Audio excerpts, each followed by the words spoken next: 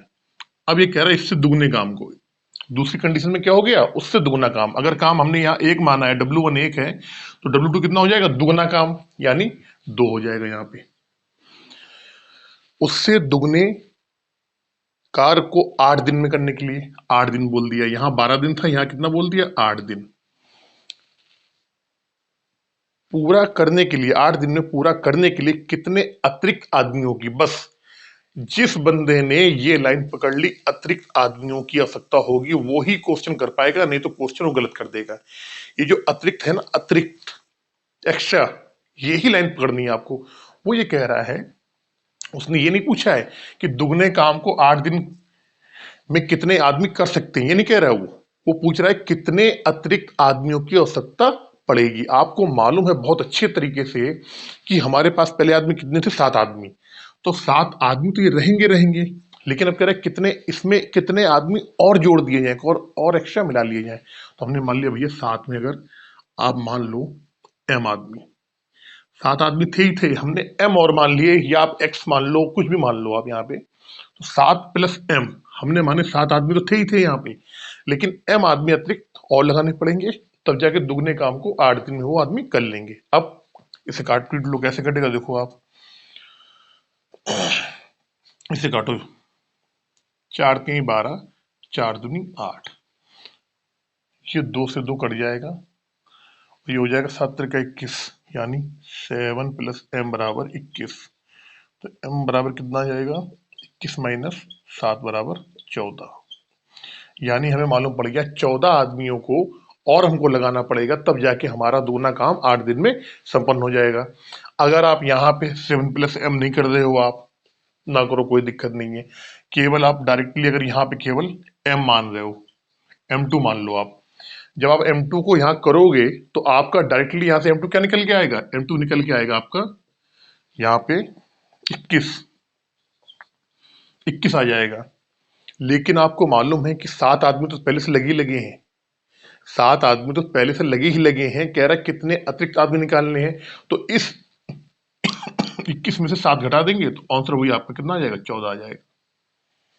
तो चाहे आप ऐसे कर लो या वैसे कर लो, आप डायरेक्टली। चलते हैं क्वेश्चन नंबर 5 की तरफ बहुत जल्दी से।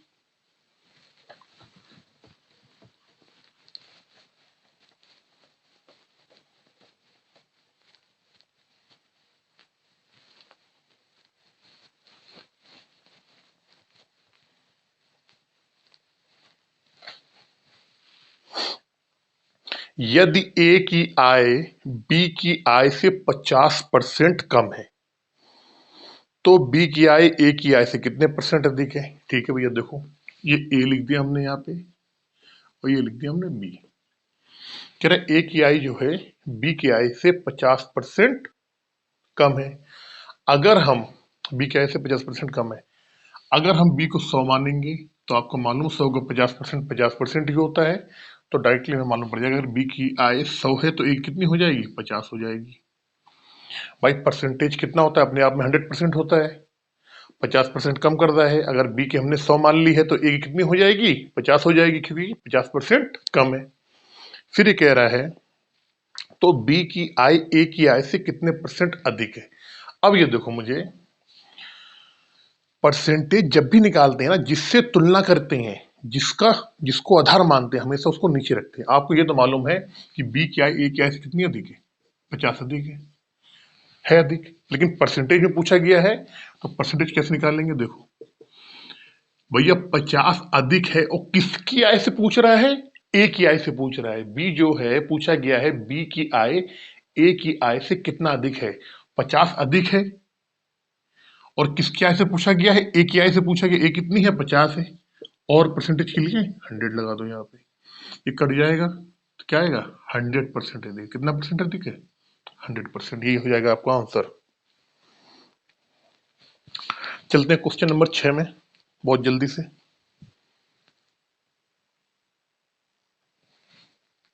देखिए, कह रहा है वो छोटी से छोटी संख्या जिसे 512 से गुणा करने पर प्राप्त गुणनफल एक पूर्ण घन हो।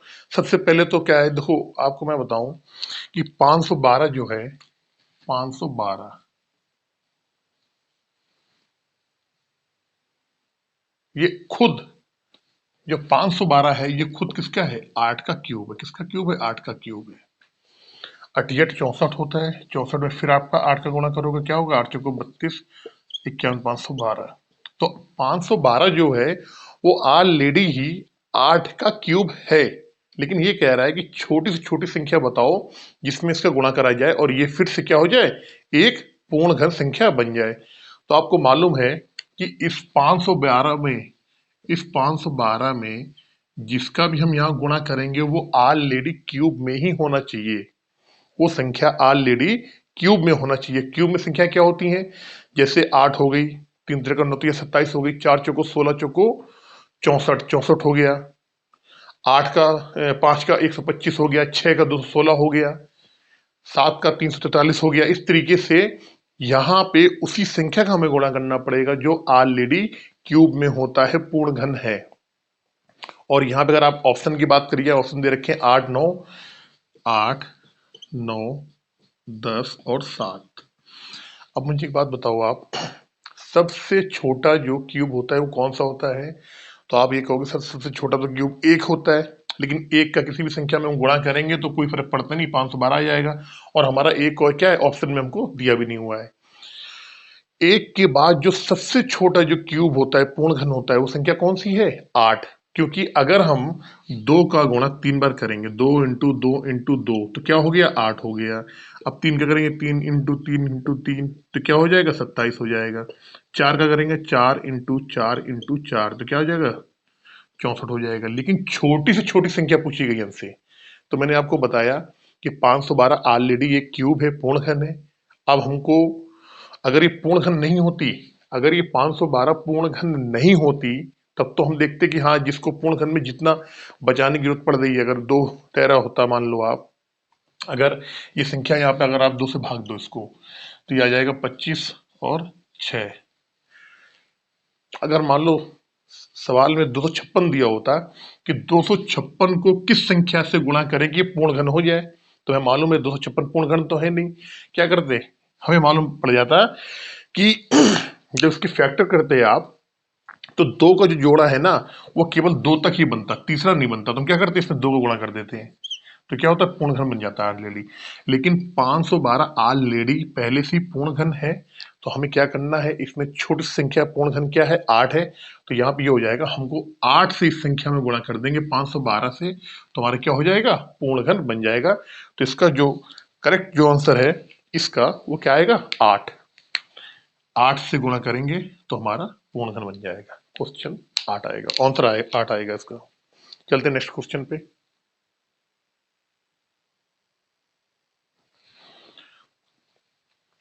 क्वेश्चन नंबर 7 बहुत ही आसान, बहुत ही सिंपल क्वेश्चन है ये। बहुत ही सिंपल क्वेश्चन है, बच्चों वाला क्वेश्चन मैं फिर भी कर देता हूँ। आगे है, कह रहे यदि x प्लस 1 अपान एक्स बराबर 5 है तो x square upon 1 upon x square. क्या निकालना है? यहाँ मान निकालना है। देखो आप दोनों तरफ क्या करो, इसमें स्क्वायर कर दो दोनों तरफ।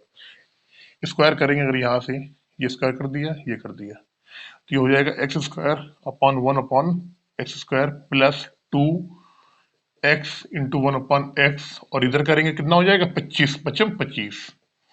ये एक्स से ये एक्स कट जाएगा, ये 2 आएगा इधर चला जाएगा, तो x square upon 1 upon x square बराबर क्या हो जाएगा 25 माइनस 2 बराबर 23। ये 23 क्या हो जाएगा आपका आंसर हो जाएगा। चलते नेक्स्ट क्वेश्चन पे।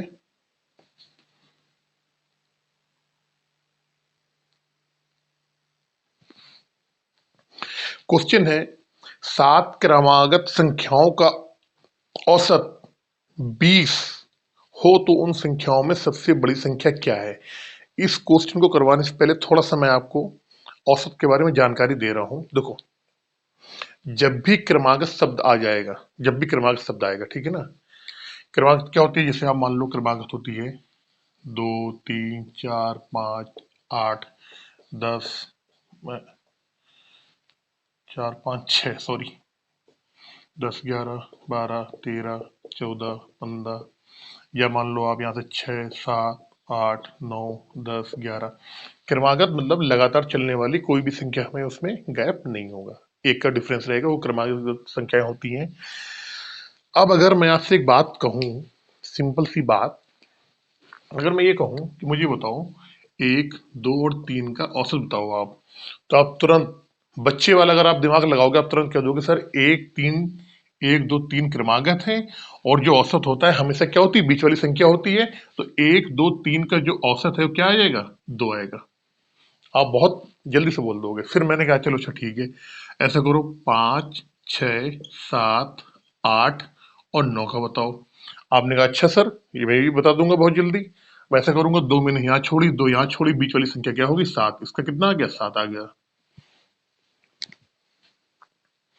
फिर मैंने कहा अच्छा चलो ठीक है, एक काम करो आप ऐसा करो 10 11 12 13 14 15 और यहाँ ले लो 9, 3 यहाँ से छोड़ी 3 यहाँ से छोड़ी, ये आ गया 12, इससे कितना हो जाएगा 12 हो जाएगा।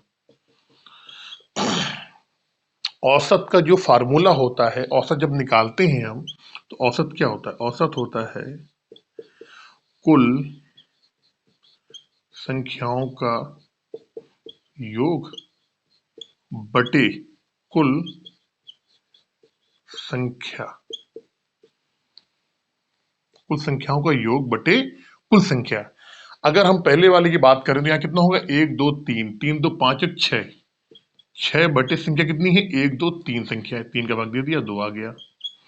इसकी बात हम करें तो कितना अगर जोड़ोगे आप तो क्या होगा, देखो आप 9 6 15 15 और 5 कितना हो गया 20, 20 और 7 कितना हो गया, नहीं 9 और 6 15 5 20 और 8 और 7 15, 20 और 15 35, 35 और संख्या कितनी है 1 2 3 4 5, 5 का भाग दे दो 5 7 35, यहाँ 7 आ गया, वही 7 आ रहा है। आप बहुत अच्छे तरीके से समझ गए होंगे। अच्छा दूसरी तरीका एक चीज मैं और बता दूं, अगर मैं कह दूं आपसे 1 2 3 4 इनका औसत निकाल लो आप, तो आपने देखा भाई साहब यहाँ से हमने 2 छोड़ी, यहाँ से 2 हमने छोड़ दी, अब बीच में तो कोई संख्या आ ही नहीं रही है। अगर बीच में कोई संख्या नहीं आ रही है तो इन दोनों को क्या करते हैं, जोड़ को क्या कर देते हैं आधा कर देते हैं। कैसे, यहाँ क्या आएगा इसका 2.5 आ जाएगा, जोड़ोगे वही आ जाएगा आपका, यहाँ से औसत निकालोगे आप वही आ जाएगा, 2.5 ही आएगा इसका। लेकिन हमें इस क्वेश्चन में विषम संख्याएं हैं, विषम नंबर है हमारे पास। क्या कह रहा है 7 संख्याएं, 7 का हम जान गए, 3 हमारे लेफ्ट रहेगी 3 हमारे राइट रहेगी, और जो बीच वाली संख्या होगी उससे हमें 3 लेफ्ट जाना है मतलब नीचे जाना है, 3 राइट जाना है यानी ऊपर जाना है। कैसे देखो मैं बता रहा हूं आपको।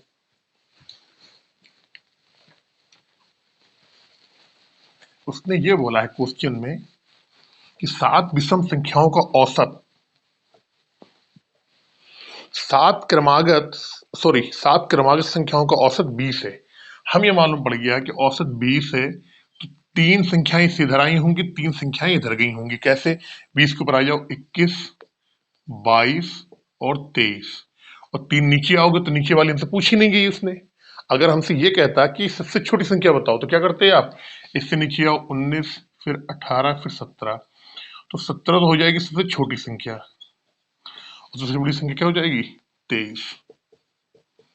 सबसे छोटी संख्या अगर बात करी जाए 17 आएगी, सबसे बड़ी संख्या अगर बात करी जाए तो कितनी आएगी 23 आएगी, और इसका सॉरी इसका आंसर जो आएगा वो कितना आएगा 23। चलते हैं नेक्स्ट क्वेश्चन, क्वेश्चन नंबर 9 की तरफ।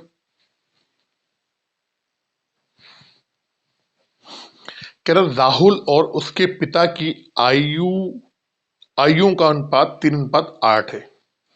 एक जगह हमने राहुल लिख लिया, एक जगह उसको लिख लिया हमने फादर। इनकी जो आयु का अनुपात है 3:8 है, तथा उनके आयु का अंतर 35 वर्ष है। अगर हम अनुपात में बात करें तो अनुपात में कितना अंतर आ रहा है, वैसे देखा जाए तो कितने का अंतर आ रहा है, 5 का अंतर आ रहा है। क्वेश्चन में इस 5 यूनिट की वैल्यू कितने के बराबर दी गई है, 35 के बराबर दी गई है। कितने के बराबर, 35 के बराबर। तो यहां से हम राहुल के और उसके फादर की वर्तमान आयु निकाल लेंगे कि उनकी आयु अभी प्रेजेंट टाइम में कितनी है। 5 बराबर 35 के, यानी 7 का गुणा हो रहा है। राहुल की बात करें, राहुल कितनी है 3, तो 7 का 21, इसकी कितनी उम्र आ गई 21 आ गई। इसके फादर की अगर हम बात करें कितनी है इसकी 8 है, तो 8 7 56, इसकी कितनी आ गई 56। यानी राहुल की वर्तमान जो आयु है वो 21 वर्ष आ गई, इसके फादर की जो आयु है कितनी आ गई 56 वर्ष आ गई। अब क्वेश्चन में कह रहा है 4 वर्ष बाद उनकी आयु का अनुपात क्या होगा, तो हम क्या करेंगे इस वर्तमान वाले में 4 जोड़ देंगे, कितना हो जाएगा ये 25 हो जाएगा, और इसमें भी हम 4 जोड़ देंगे, कितना हो जाएगा 56 4 60। अब हमको ये मालूम पड़ गया कि राहुल की 4 वर्ष बाद उम्र कितनी होगी 25 होगी, और इसके फादर की 4 वर्ष बाद उम्र कितनी होगी 60 साल होगी। तो निकाल लो, ये 25 हो गया और ये कितना हो गया 60 हो गया। तो 55 25 और 5 का भाग इसमें देंगे 12, यानी 5:12 हो जाएगी इनकी 4 साल बाद आयु का अनुपात। चलते हैं नेक्स्ट क्वेश्चन पे। कह रहा है ए एक कार को अकेला 12 दिनों में और बी अकेला 10 दिनों में कर सकता है। उन्होंने 2200 रुपए में काम का ठेका लिया, ए को कितने रुपए मिलेंगे। देखो बहुत अच्छा क्वेश्चन है, बहुत इंपॉर्टेंट क्वेश्चन है। इंपॉर्टेंट क्वेश्चन तो सारे ही हैं इसमें जो बता रहा हूँ। अच्छा कह रहा है ए जो है एक काम को करता है 12 दिन में, बी उसी काम को करता है 10 दिनों में। अब इन्होंने क्या करा, काम करने का ठेका लिया। अब दोनों मिलके काम कर रहे हैं, ठीक है। तो यहाँ पे एमडीएच वाला फार्मूला यूज नहीं होगा, यहाँ पे अलग तरीके से होगा। कैसे होगा बता रहा हूँ। सबसे पहले क्या करते हैं, मैंने आपको बताया था, आप मेरे टाइम एंड वर्क में जाओगे तो वहां भी आपको पता लग जाएगा। हमने क्या करा, इन दोनों के एलसीएम ले लिया, एलसीएम आ गया आपका 60। अब 12 का भाग, अगर टोटल काम ही क्या आता है, ये आता है कुल वर्क, कुल काम।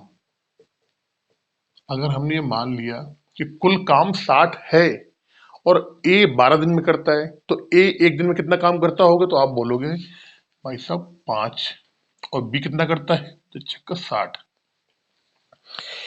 जो आदमी का एक दिन का काम होता है उसी को ही हम बोलते हैं इफिशियंसी, क्षमता या दक्षता बोलते हैं। वर्क पर डे इसको बोलते हैं हम, वर्क पर डे, इसको ही हम बोलते हैं क्षमता, इसको ही बोलते हैं इफिशियंसी, और इसी को ही बोलते हैं हम दक्षता। पैसों का बंटवारा जब भी होता है वो हमेशा उसके वर्क पर डे, यानी कि एक दिन में जो काम करता है उसके अनुसार, या क्षमता के अनुसार, या दक्षता के अनुसार होता है। वर्क पर डे एक दिन में किए गए कार्य को ही उसकी क्षमता बोलते हैं। ये चीज आप बिल्कुल नोट कर लो। अब हमें यह मालूम पड़ गया कि ए जो है अगर कुल काम 60 है और पूरा 12 दिन में खत्म कर देता है, तो हमें मालूम पड़ जाएगा 60 में 12 का भाग देंगे, यानी ए एक दिन में 5 काम करता है, बी कितना करता है 6 काम करता है एक दिन में। तो 2200 रुपए सॉरी 2200 रुपए का जो बंटवारा होना है इनके बीच, वो किसमें होगा, अगर हम ए की बात करें बी की बात करें, यानी कि 5:6 के रेशियो में बंटवारा किया जाएगा।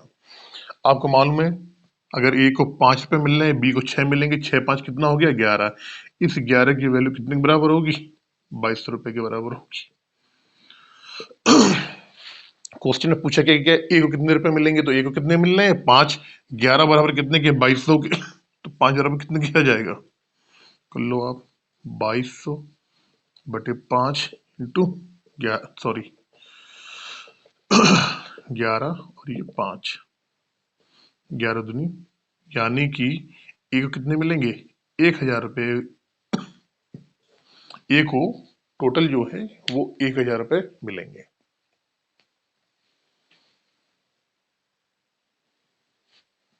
चलते नेक्स्ट क्वेश्चन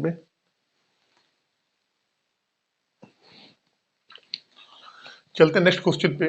क्वेश्चन है, एक आयत का क्षेत्रफल 48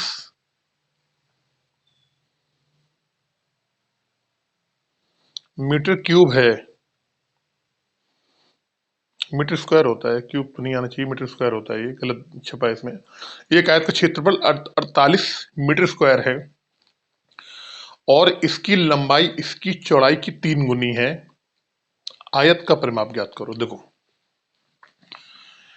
ये कह रहा है लंबाई और चौड़ाई, आयत के जो इसकी लंबाई चौड़ाई की 3 गुनी है। अगर अब देखो यहां पर मैंने आपको एक चीज बताई थी, आपको मालूम है जो क्षेत्रफल जो होता है आयत का, ये आयत होता है, आयत का जो क्षेत्रफल होता है वो होता है लंबाई गुणे चौड़ाई। अब अगर मैं यहां पे कह दूंगा कि लंबाई जो है चौड़ाई की 3 गुनी है, चौड़ाई अगर 1 होगी तो लंबाई कितनी हो जाएगी 3 होगी, यानी 3:1 का इसमें रेशियो रहेगा। लेकिन यहाँ पे हमको x मानना पड़ेगा। x क्यों मानेंगे? क्योंकि ताकि आप क्वेश्चन को गलत नहीं करो। अगर आप x नहीं मानोगे तो आप क्वेश्चन क्या करोगे, आप गलत कर दोगे और फिर वैसे कर भी नहीं पाओगे। जब भी अनुपात में अगर कहीं अनुपात दिया है 3:2 दिया है या 2:1 दिया है और अनुपात को हम जोड़ रहे हैं या घटा रहे हैं, तो वहां पे बिना अगर आप x माने भी कर लोगे तो हो जाएगा। लेकिन जहां पे गुणा कर रहे हो या भाग दे रहे हो तो वहां पे यहाँ पे 3 बार गुणा करना पड़ रहा है। अगर मान लो लंबाई गुणे चौड़ाई ऊंचाई भी होती, उसका हमें घन का क्षेत्रफल निकालना होता, तो वहां पे क्या आता, वहां क्यूब आता, फिर मीटर क्यूब आता हमारा। तो जब भी गुणा करा जाएगा 2 संख्याओं का या 3 संख्याओं का और अगर अनुपात में दिया है तो वहां पे x मान के आप करोगे तो आपका क्वेश्चन गलत नहीं होगा, नहीं तो आप गलत कर दोगे। क्यों गलत कर दोगे वही बता रहा हूं मैं आगे। हमने ये मान लिया कि चौड़ाई जो है वो अगर 1 होगी तो लंबाई कितनी होगी, उसकी 3 होगी, क्योंकि कह रहा है कि जो उसकी लंबाई है चौड़ाई की 3 गुना है। माना चौड़ाई जो है कितनी है x है, तो लंबाई कितनी आ जाएगी 3x आ जाएगी यहाँ पे। अब क्यों मैंने माना है ये भी मैं आपको बाद में अभी बताऊंगा। आपको मालूम है कि लंबाई गुणे चौड़ाई यानी x इंटू 3x बराबर कितना है 48। क्वेश्चन में लिखा है 48 मीटर स्क्वायर, कितना 48 मीटर स्क्वायर।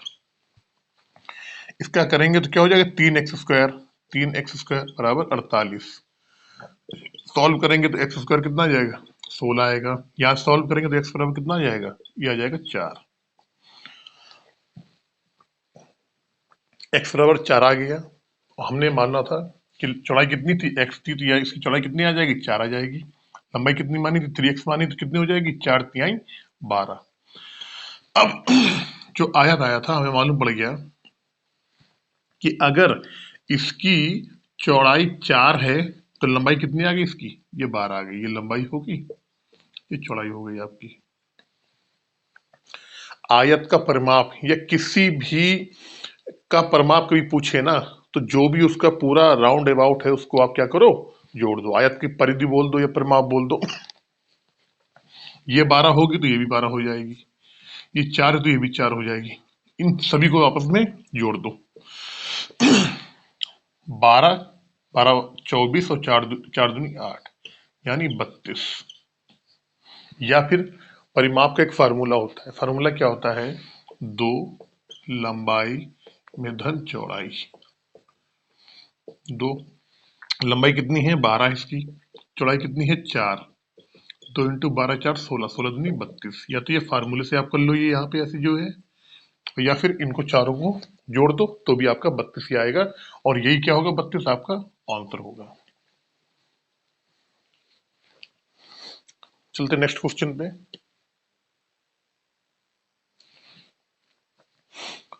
कह रहा है 150 संतरे 600 रुपए में खरीदे जाते हैं और 60 रुपए प्रति दर्जन की दर से बेचे जाते हैं। लाभ या हानि परसेंट बताना है। प्रॉफिट एंड लॉस का बहुत ही शानदार क्वेश्चन, बहुत ही अच्छा क्वेश्चन। बच्चे ये क्वेश्चन छोड़ के चले आते हैं, बल्कि पढ़ते हैं तो पूरा पढ़ते भी नहीं है, इस तरीके से छोड़ते हैं। मतलब छोड़ने की भी एक लिमिट होती है यार, कम से कम क्वेश्चन पढ़ो, नहीं तो बस ऊपर वाली लाइन देखा और छोड़ के चले आए। देखो कह रहा है 150 संतरे जो है 600 रुपए की दर से खरीदे उसने। 150 संतरे हैं, इनका रेट क्या है, 600 रुपए। ये हमारा सीपी है।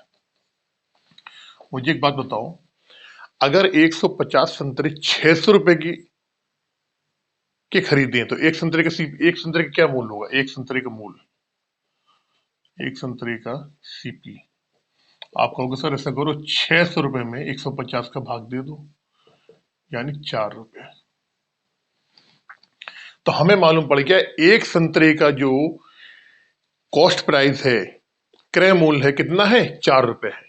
फिर जब बेचने की बारी उसने कहा, अब कह रहा है बेचने की बारी जब आई है, भाई लाभ या हानि तभी तो मालूम पड़ेगा जब हमको उसका क्रय मूल्य मालूम होगा, विक्रय मूल्य मालूम होगा, तभी हमको लाभ हानि की हम बात करेंगे, तभी लाभ हानि निकाल पाएंगे हम। अब वो कह रहा है कि 60 रुपए प्रति दर्जन की दर से बेचे जाते हैं। यहां इसने कह दिया भाई 60 रुपए, और प्रति दर्जन कह दो आप, या कह दो आप 12 संतरे। भाई एक दर्जन में कोई वस्तु, केला, संतरे, नींबू कितने होते हैं, 12 होते हैं। तो वही कह रहा है कि 60 रुपए में प्रति दर्जन की दर से बेचता है, यानी कि 60 रुपए के 12 संतरे बेचता है वो। तो एक संतरे का विक्रय मूल्य क्या होगा, आप बोलोगे ऐसा करो 60 में से 12 का भाग दे दो, क्या आएगा, 5 रुपए। एक संतरे का क्रय मूल्य 4 रुपए आ रहा था, एक संतरे का विक्रय मूल्य कितना, 5 रुपए आ रहा है। आप बात करोगे उठा के कितने का लाभ हो रहा है, आप कहोगे 1 रुपए का लाभ हो रहा है, 1 रुपए का लाभ। लाभ जब हो रहा तो लाभ परसेंट निकालेंगे, यहां से क्या होता है, नीचे आता है सीपी, ऊपर आता है लाभ, और इंटू 100। लाभ कितना हो रहा है, 1 रुपए का हो रहा है, सीपी कितना है, 4 रुपए है, इंटू 100, यानी क्या हो जाएगा, 25% का उसे क्या होगा, लाभ। यही आपका हो जाएगा आंसर।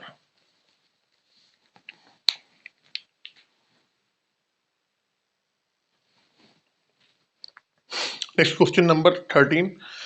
पिता और उसके पुत्र की वर्तमान आयु का अनुपात 4:1 है। भैया यहाँ हमने फादर लिख लिया, यहाँ लिख लिया उसका सन। 4:1 है, क्या है, वर्तमान आयु है।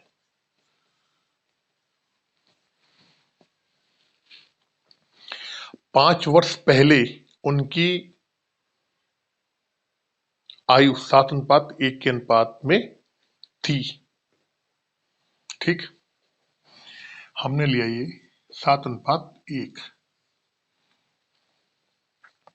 वही कह रहा है ये आयु कब थी, ये इनकी थी 5 वर्ष पहले। ये इनकी आयु कब थी, 5 वर्ष पहले।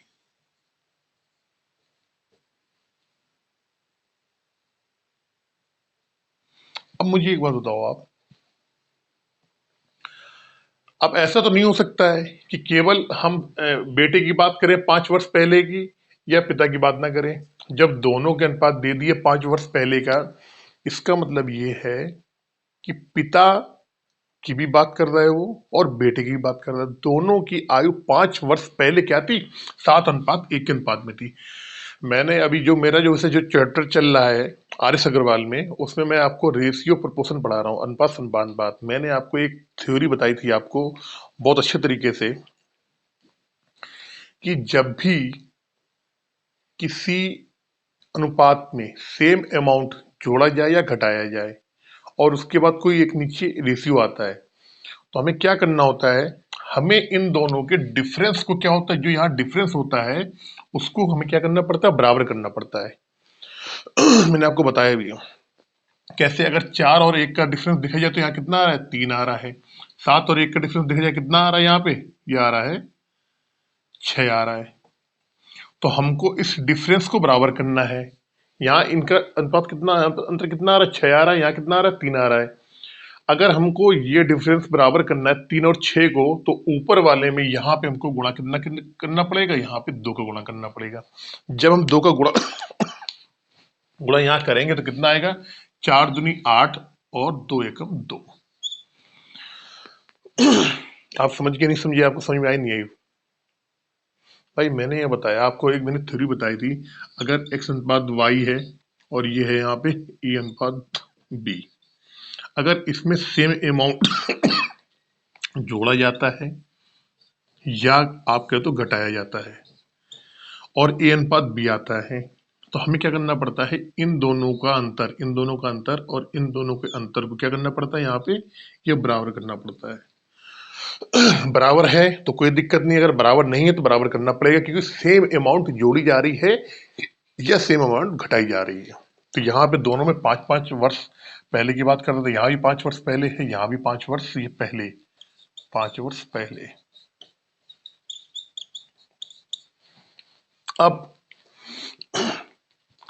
अब देखा आपने कि अब जो हमारा रेशियो आया वो क्या है, 8:2 और 7:1। अब अगर हम यहां से तुलना करें कि 2 से 1 हो गया, ये 8 से 7 हो गया, यानी यहाँ पे एक्चुअल में देखा जाए तो 1 का अंतर आ रहा है। कितने का अंतर आ रहा है, 1 का अंतर। और यही 1 का अंतर जो है किसके बराबर है, 5 के बराबर है। किसके, 5, क्योंकि 5 वर्ष पहले की बात कर रहा है, 1 बराबर 5 के। क्वेश्चन में क्या पूछा गया है, पुत्र की वर्तमान आयु, तो पुत्र कहाँ है, सन यहाँ है, वर्तमान कितना है, 2, 1 बराबर 2 के, तो 1 बराबर 5 के, 2 बराबर 10 के। पुत्र की वर्तमान आयु कितनी हो जाएगी, 10 वर्ष। जब भी सेम अमाउंट जोड़ा जाएगा घटाया जाएगा, आपको क्या करना पड़ा है, दोनों रेशियो को जो डिफरेंस है वो बराबर रखना पड़ेगा, तभी आ जाएगा। देखो यहाँ से भी 2 से 1 हो रहा है, 1 का अंतर आ गया, यहाँ से 8 से 7 हो रहा है, 1 का अंतर आ रहा है, 1 बराबर 5 के, क्योंकि 5 वर्ष का अंतर है, तो 2 बराबर 10 वर्ष के।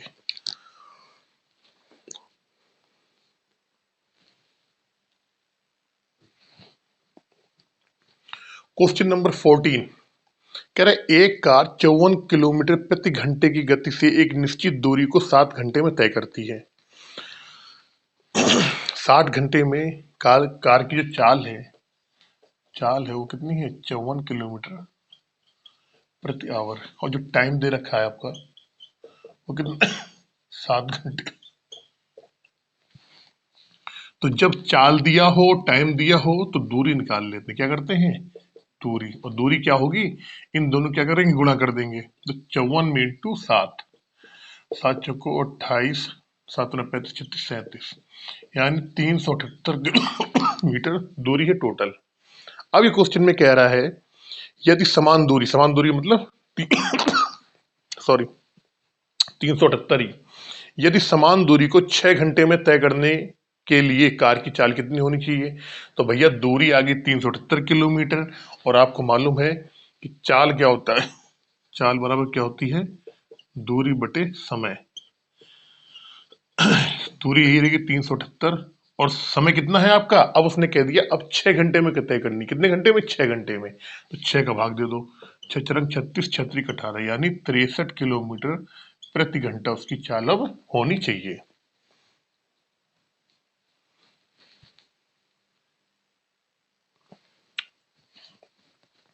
कह रहा रमेश 18 किलोमीटर की दूरी को 12 मिनट में तय करता है। यदि उसकी गति 30 किलोमीटर प्रति घंटा कम हो जाती तो रमेश को समान दूरी तय करने में कितना समय लगता। देखो कि यदि इसकी गति 30 किलोमीटर कम हो जाती, तो पहले तो मैं एक्चुअल में इसकी निकालना है कि इसकी जो चाल है वो कितनी है। तो चाल बराबर आपको मालूम है दूरी बटे समय। दूरी कितनी दे रखी है इसने, 18 किलोमीटर की।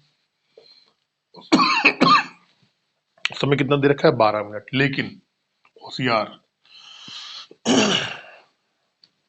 यहां दे रखा है किलोमीटर, समझना मेरी बात, और ये दिखा है 12 मिनट। 12 मिनट। दूरी जो होती है वो तो मीटर प्रति सेकंड में रहती है या किलोमीटर प्रति घंटे में रहती है।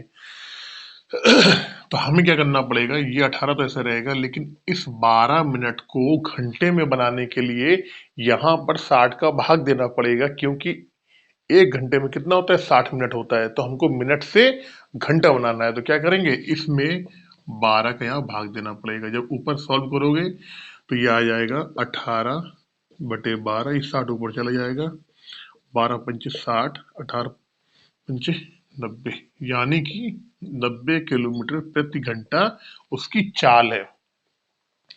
अब वो कह रहा है इस चाल को 30 किलोमीटर प्रति घंटा कम करना है मुझे। तो नई चाल क्या होगी इसकी, नई चाल जो हो जाएगी, 90 में से 30 घटा दो, कितना हो जाएगा, 60 किलोमीटर प्रति घंटा।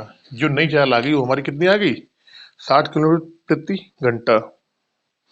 अब कह रहा है अब इसी 18 किलोमीटर की दूरी को तय करने में कितना टाइम लगेगा, कब, जबकि चाल हमारी कितनी हो गई, 60 किलोमीटर प्रति घंटा। तो समय निकालना है। अब समय क्या हो जाएगा, समय आपको मालूम है दूरी बटे चाल कर लो आप। दूरी कितनी है, 18 है, चाल कितना है, 60 किलोमीटर प्रति घंटा। तो 18 पंचे 100,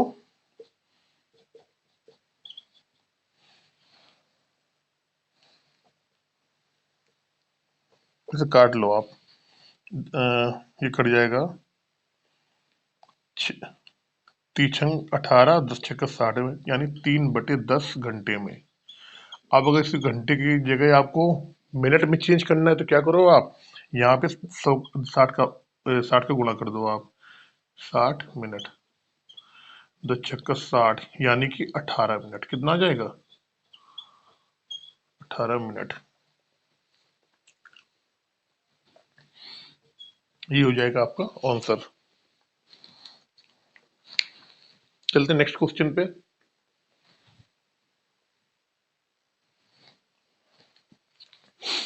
कह रहा पाइप P1 एक टैंक को 12 घंटे में भर सकता है तथा पाइप P2 समान टैंक को 36 घंटे में भर सकता है।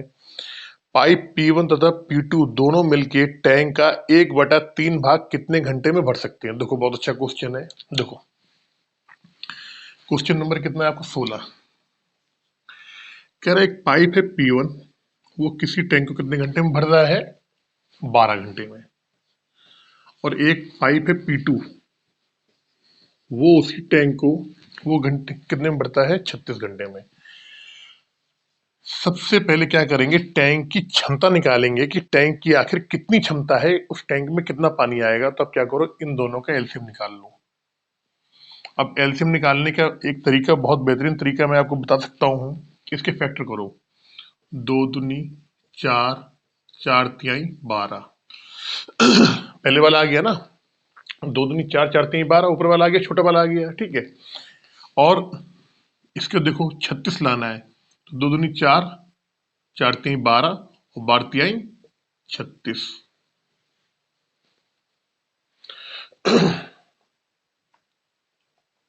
बल्कि डायरेक्टली इसका 36 ही आएगा, यहां से चलो लिख लो, कोई दिक्कत नहीं। इसका जो एलसीएम आएगा कितना आएगा, 36। ये हमने मान ली कुल क्षमता, मान लो किसकी, टैंक की कुल क्षमता, टैंक की। अब मुझे एक बात बताओ आप, अगर P1 पाइप 12 घंटे में इस 36 लीटर के टैंक को भर देता है, टैंक की कुछ क्षमता मान लो 36 लीटर मान लो आप, कुल क्षमता कितनी है टैंक की, 36 मान लो, 36 लीटर मान लो आप, 36 कुछ भी मान लो आप, ठीक है। अगर P1 पाइप 12 घंटे में इस 36 लीटर वाले टैंक को भर देता है, तो मुझे बताओ 1 घंटे में कितना भाग भरता होगा? तो आप बोलोगे बाढ़ के 36 भैया 1 घंटे में 3 भाग भरता होगा। 1 घंटे में P1 जो है 3 भाग भरता होगा।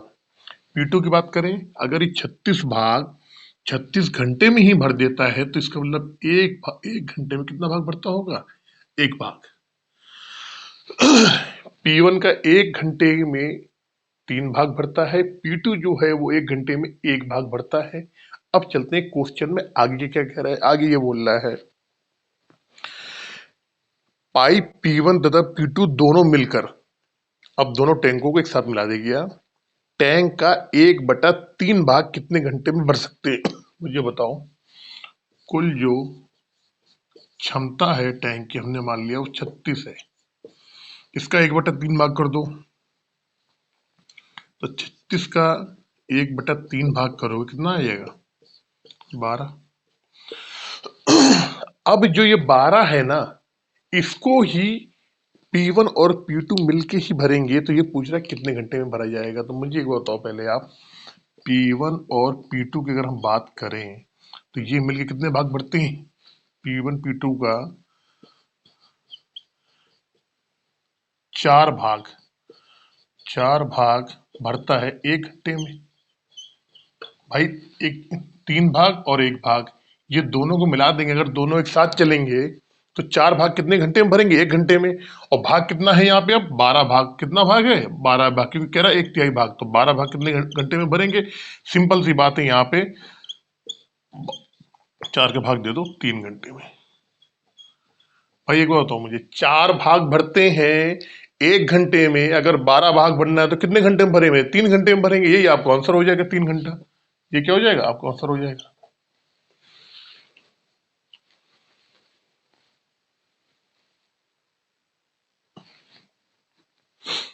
क्वेश्चन नंबर 17, 17 नंबर क्वेश्चन, अच्छा क्वेश्चन।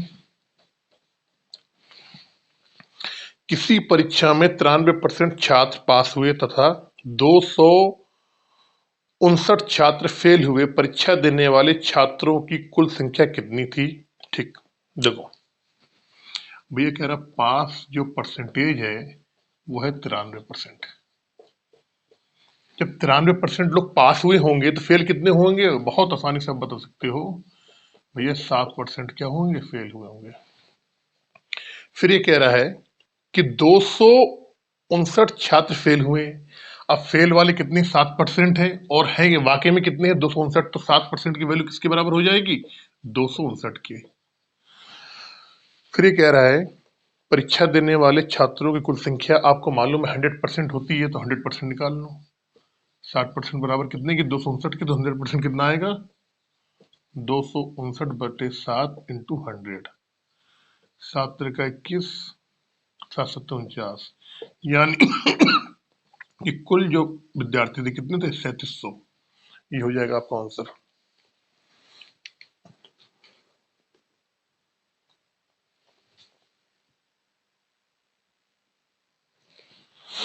कह रहे किसी संख्या को 36 से भाग देने पर शेषफल 19 आता है, तदनुसार उसी संख्या को 12 से भाग देने पर कितना शेषफल आएगा? कह रहे भाई अगर किसी कोई संख्या है, x संख्या है, अगर 36 से हम भाग दे रहे हैं तो शेषफल कितना आ रहा है आपका? इसमें तारा शेषफल जो आता है वो आता है 19। जो शेषफल आता है कितना आता है? 19 आता है।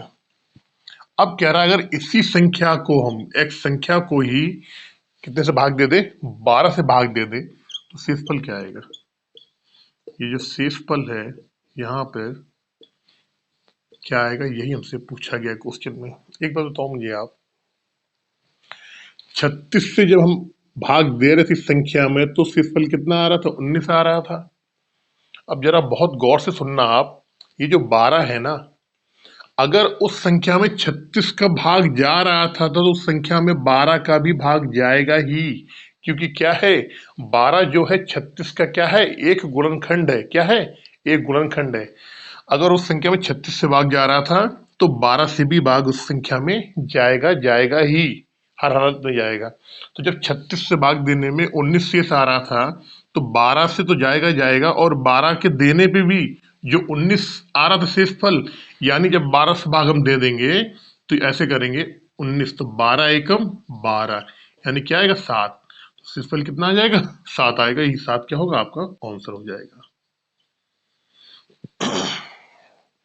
चलते नेक्स्ट क्वेश्चन, क्वेश्चन नंबर 19 की तरफ।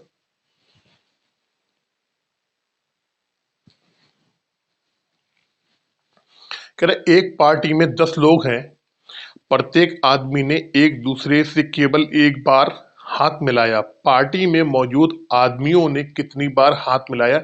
जब भी ऐसा क्वेश्चन आएगा कुछ नहीं करना, वहां पे फार्मूला लगाना एन एन माइनस 1/2। 10 आदमी है, 50 आदमी है, 2 आदमी है, 4 आदमी है, कुछ नहीं करना, केवल ही फार्मूला लगाना है। 10 आदमी की बात कर रहा है, एन बराबर 10 हो जाएगा, तो क्या आएगा 10 इंटू 10 माइनस 1 अपॉन 10। तो क्या होगा 10 इंटू 9/2, 2×5 = 10, यानी 9×5 = 45। ये 45 क्या होगा आपका आंसर हो जाएगा। अगर मान लो ये 50 आदमी दिया होता, अगर मान लो 50 आदमी होता यहाँ पे, तो क्या करते हैं यहाँ पे फार्मूले के अनुसार क्या होता, 50 50 में कम किया कितना हो गया 49/2, या तो 25 से इसमें गुणा कर लेते, आंसर होगा आ जाता आराम से। तो ये फार्मूला लगाना जब भी आए हाथ मिलाने वाला क्वेश्चन, जब भी आएगा आपको एन एन माइनस 1/2। एन क्या है? एन है टोटल आदमी, टोटल खिलाड़ी, या टोटल पार्टी में मौजूद लोग। चलते नेक्स्ट क्वेश्चन में।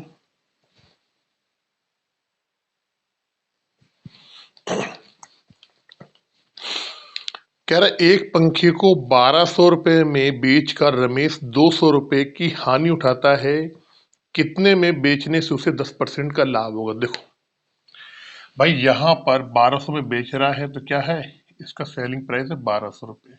देखिए जब भी लाभ की बात करेगा, हानि की बात करेगा, तो हमें क्या करना, हमें दो चीज चाहिए, एक क्रय मूल्य, दूसरा विक्रय मूल्य। यहाँ विक्रय मूल्य दिया हुआ है, फिर कह रहा है हानि दी है, हानि कितनी है इसकी 200 रुपए की। 1200 रुपए में बेच रहा है और 200 रुपए क्या करता है, हानि उठा रहा है। अगर हम यहाँ से सीपी निकालें तो आपको मालूम क्या हो जाएगा, एसपी प्लस हानि। एसपी कितना है आपका, विक्रय मूल्य 1200 रुपए है, हानि कितनी है 1400 रुपए, 200 रुपए। यानी हमें यह मालूम पड़ गया कि वो पंखा कितने में खरीद के लाया होगा। वो जो पंखा है रमेश, वो 1400 रुपए में खरीद के लाया होगा। जब वो 1200 रुपए में बेच रहा होगा तो उसको 200 रुपए का घाटा हो रहा होगा। अब हमें यह मालूम पड़ गया कि एसपी कितनी है उसकी, 1400 रुपए है। अब वह कह रहा है मुझे क्या करना है, इसमें 10% का लाभ चाहिए। तो कुछ नहीं करना है, क्या करना है, सेलिंग प्राइस क्या होता है आपको मालूम होगा, सीपी इंटू यहाँ पर 100 प्लस परसेंट लाभ। ये फार्मूला होता है, जब मेरा आप प्रॉफिट एंड लॉस का चैप्टर पढ़ोगे ना, ये बहुत डीपली मैंने वहां पे आपको समझाया है। सीपी कितना है आपका 1400 रुपए, कितने का लाभ चाहिए आपको, 10% का लाभ चाहिए, यानी 110% निकालना पड़ेगा मुझे। 110%, परसेंट हटाएंगे 100 नीचे आ जाएगा, तो यानी 1400 इंटू 110/100, ये इससे कट जाएगा। 11 चौको 44, 4 11 एकम 11 और 4 15, यानी कि उस पंखे को 1540 रुपए में जब बेचेंगे तब जाके हमको 10% का लाभ होगा। चलते हैं क्वेश्चन नंबर नेक्स्ट 21 की तरफ।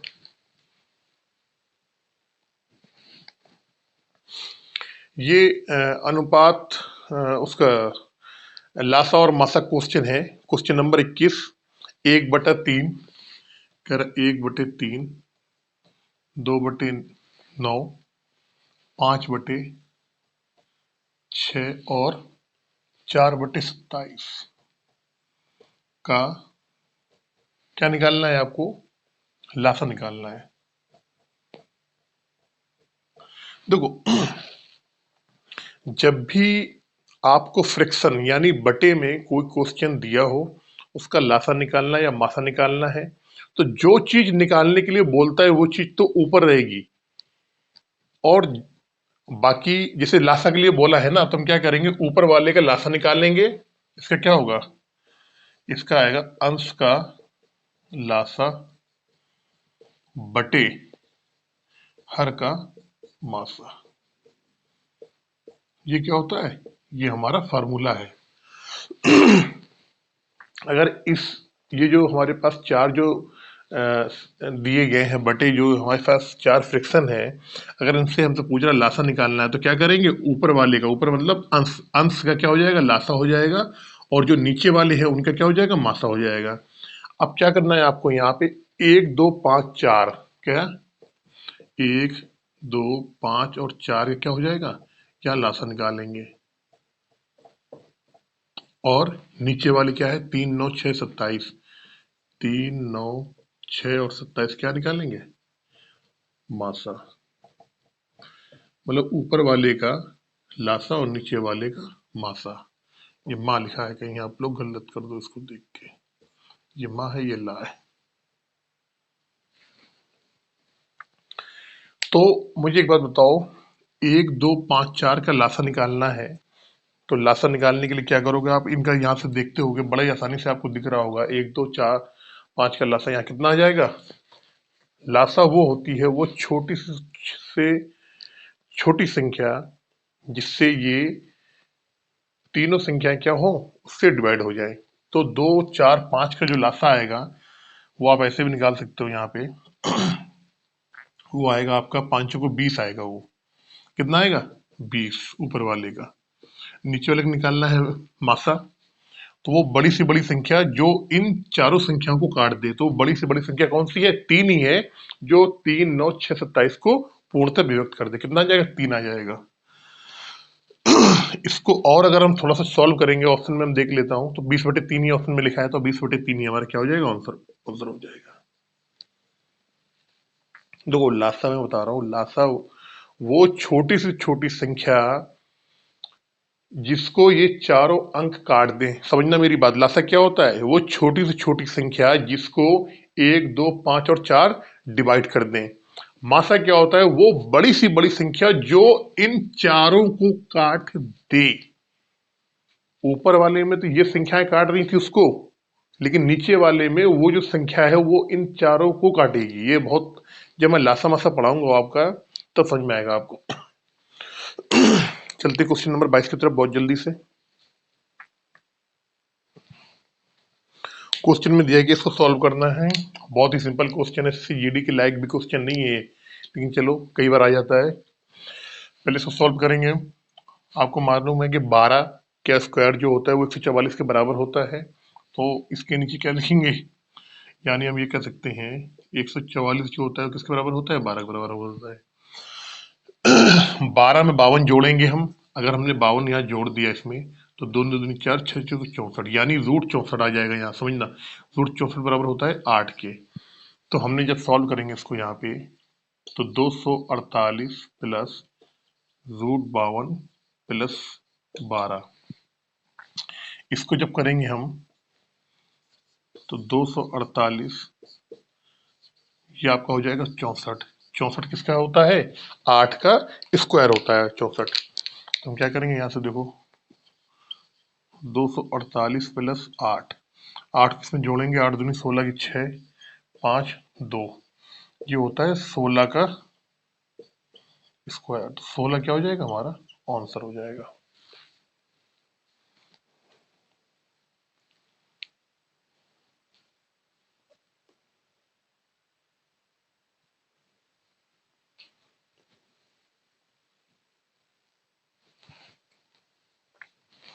कह रहा 8 संख्याओं का औसत 42 है, यदि प्रत्येक संख्या में से 9 घटाया जाए तो प्राप्त संख्या का औसत क्या होगा? दो क्वेश्चन बहुत अच्छा क्वेश्चन है।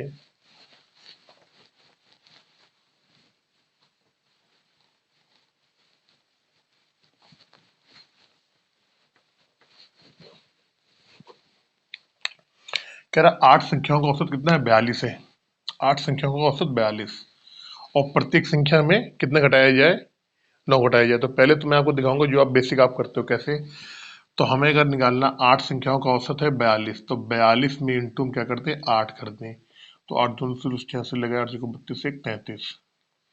तो हमें ये मालूम पड़ गया कि टोटल संख्याओं का योग कितना होगा? 336 होगा। अब ये कह रहा है प्रत्येक संख्या में से कितना घटाया जा रहा है, 9 घटाया जा रहा है। तो संख्याएं कितनी है, 8 है, और प्रत्येक संख्या में 9 घटाया जाएगा, तो टोटल जो घटाया जाएगा कितना घटाया जाएगा, टोटल टोटल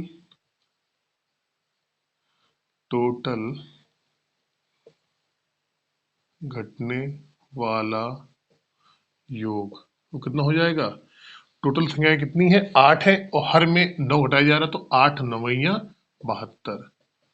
यानी कि अब क्या करना है हमें, जो पहले जो हमारा टोटल योग आ रहा था, टोटल घटने वाला योग तो हो गया, इसमें क्या करें, 72 घटाएंगे, कितना आ जाएगा, 6 में से 2 गया 8, 13 में से 7 गया 6 और 2। अब जब प्रत्येक संख्या में से हमने 8, प्रत्येक संख्या में से जब हमने 9 घटा दिया है, तो हमारी 8 जो संख्याएं थी उनका योग कितना रह गया, 268 रह गया। अब इस 268 में क्या करेंगे हम, इस 268 में हमें 8 का भाग देना पड़ेगा, 8 का नहीं 9 का।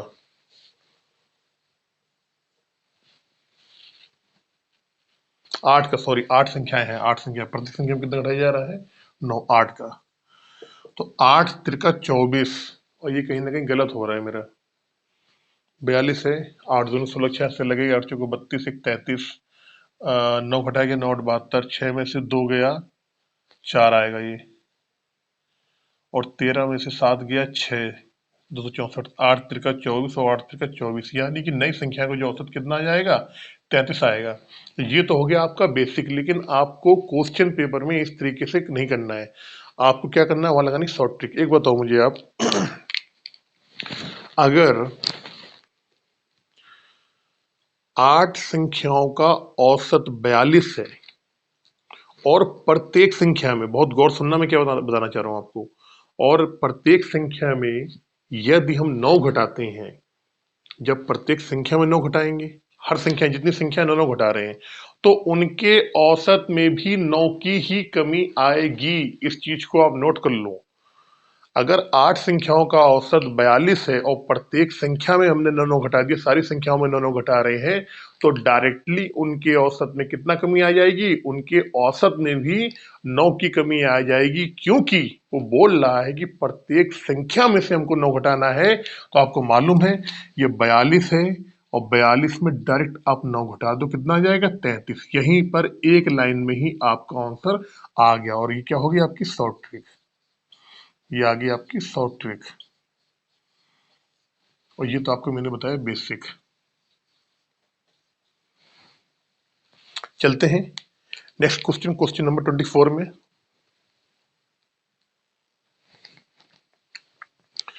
कह रहा है एक विद्यार्थी सही सवालों की तुलना में दुगने सवाल गलत करता है। यदि उसने कुल 48 सवाल किए हों तो कितने सही सवाल किए हैं। देखो कह रहा भैया हमने ये सही लिख लिए और ये हमने लिख लिए गलत। कह रहा सही सवाल की तुलना में दुगने सवाल गलत करता है, मतलब कि यार ये तो बिल्कुल गोबर गणेश था, ये बिल्कुल,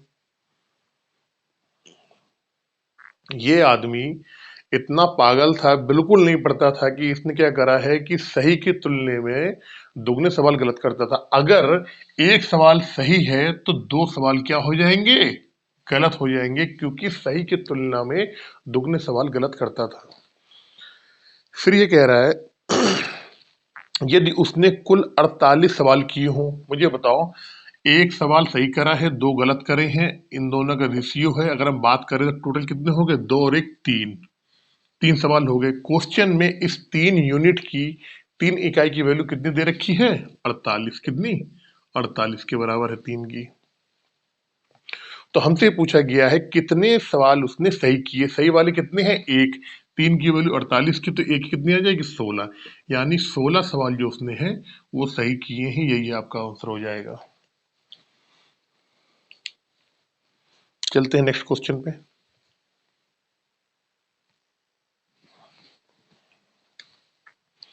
कह रहे किसी सभा में 40% लोग चाय पीते हैं, 50% कॉफी तथा 10% चाय और कॉफी दोनों पीते हैं। कितने प्रतिशत लोग ना तो चाय पीते हैं ना ही कॉफी पीते हैं।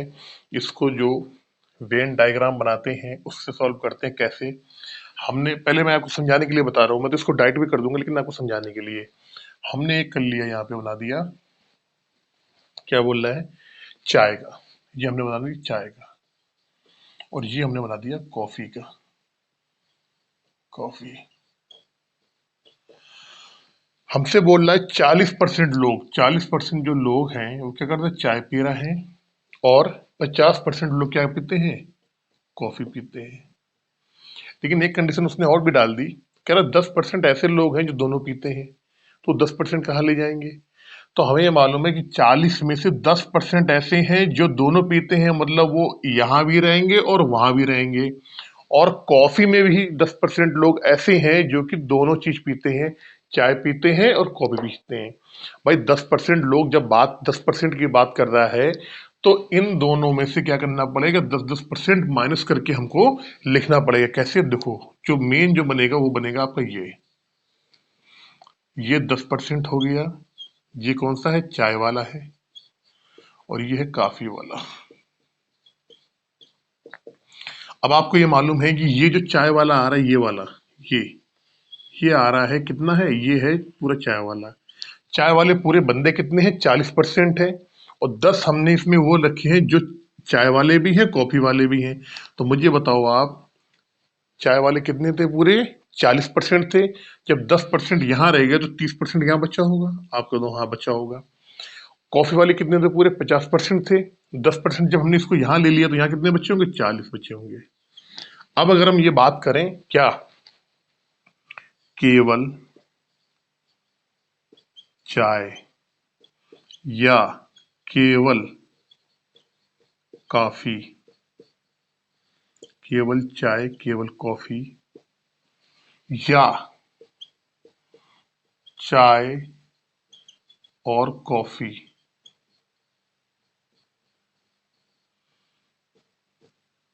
दोनों पीने वाले कुल लोग। भाई केवल चाय या केवल कॉफी, या चाय और कॉफी दोनों पीने वाले लोग कितने होंगे, तो आप बोलोगे सर 30 और 10 कितना हो गया, 40, और 40 और 40 कितना हो गया, 80। या ऐसे कर दो, 30 प्लस 10 प्लस 40 कितना हो जाएगा, 80। अब हमसे ये पूछा गया क्वेश्चन में कि कितने परसेंट ऐसे हैं ना तो चाय पीते हैं ना ही कॉफी पीते हैं। यानी कि टोटल कितने थे, टोटल थे 100%, 80 यहाँ निकल गए, तो कितने बच जाएंगे, 100 में से 80 घटा दो, तो 20% वो लोग हैं जो कि ना चाय पीते हैं ना कॉफी पीते हैं, कुछ भी नहीं पीते हैं। ये इस आपको बहुत अच्छे तरीके से यहाँ समझ में आ गया होगा। अगर अभी भी समझ में नहीं आ रहा है तो इसका एक शॉर्टकट तरीका यहाँ और देख लो आप। भाई चाय वाले क्या है, आपने कहा 40 है। कॉफी वाले कितने हैं, आपने कहा 50 है। दोनों को जोड़ दो, दोनों को जोड़ दिया, इसमें माइनस वो कर दो जो दोनों पीते हैं, कितने परसेंट है, 10% वाले हैं, 10% माइनस कर दो इनको। जब करोगे आप तो 50-40 कितना हो गया, 90, 90 में से 10 गया कितना, 80। यानी 80% वो लोग हैं जो या तो चाय या कॉफी, या चाय और कॉफी दोनों पीते हैं। जब 80% ये पीते हैं तो चाय और कॉफी नहीं पीने वाले कितने हो जाएंगे, 100 में से 80 घटा दो, 20%। ये क्या हो जाएगा, आपका आंसर हो जाएगा। ये आपकी शॉर्ट ट्रिक, और ये है आपका वेन डायग्राम, वेन आरेख। मैंने आज आपको 25 क्वेश्चन बताए हैं। ये 25 क्वेश्चन एसएससी जीडी के लिए, यूपी प्लस एसआई के लिए बहुत ही इंपॉर्टेंट क्वेश्चन है, और ज्यादा इसमें से क्वेश्चन वो थे जो आपके एसएससी जीडी के लिए आएंगे। उम्मीद करता हूं आपको आज का ये 25 मोस्ट इंपॉर्टेंट क्वेश्चन का जो ये वीडियो था बहुत अच्छा लगा होगा। और अगर आपको ये वीडियो अच्छा लगा है तो आप हमारे बुक पेज maths.vidhi को आप फॉलो करें, लाइक करें, और हमारे चैनल मैथ्स विधि, बिना स्पेस के मैथ्स विधि को आप सब्सक्राइब करें। मिलते हैं नेक्स्ट वीडियो में, जिसमें मैं आपके लिए और यूपीएसआई और एसएससी जीडी के top most important question 25 question फिर से लेके आऊंगा। तब तक के लिए आप यूं ही पढ़ते रहें और एसएससी जीडी की तैयारी के लिए बिल्कुल जी जान से लग जाइए आप।